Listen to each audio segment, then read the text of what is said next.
have a great product in the sense that we're an educational organization. We teach a lot of things through the medium of sailing, and particularly on Matthew Turner, a traditionally rigged wooden vessel. It's just amazing what young people can learn just by watching and touching and feeling and participating. It's just wonderful. Look at his toenails, just like us. 5 toes, just like us. So this is a 3-strand rope. The device down at the end there is going to twist them together, but if we just allowed it to twist it, this would all twist into a muddle and it wouldn't work. This rope is all about friction. You've got these strands are going to be twisted together in one direction, and these strands will be twisted around each other in the opposite direction, so that will then produce a very strong structure. Yes.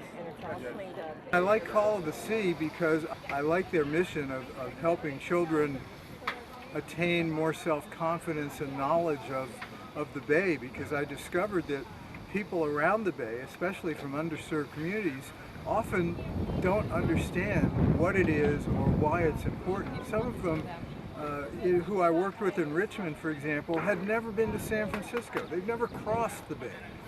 So I think what Call of the Sea does to show kids that they can do this, that sailing is not out of reach, that driving a sailing boat, especially a tall ship, is possible for ordinary mortals.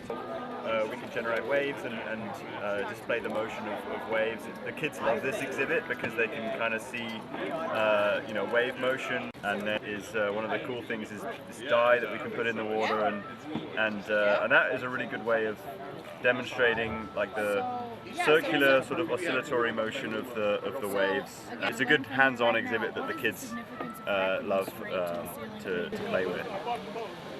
You want me to explain it? Or? Okay, great. So, the southern hemisphere, their storms rotate clockwise.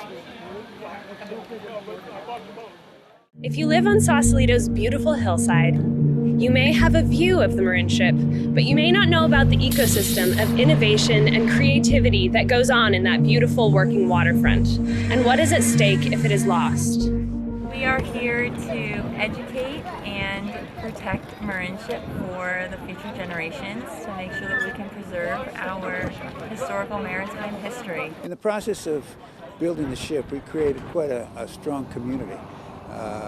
Volunteers, donors, interested parties. Matthew Turner was built right over there, about 200 yards away. And it was built there because it was very close to the ramp that the Army Corps of Engineers has that we could launch. Because you've got to figure out how to launch a 100-foot boat weighing over 150 tons. There were they say close to 4,000 people came to watch that.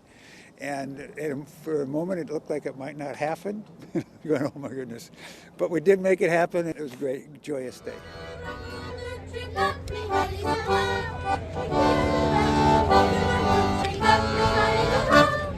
Yeah.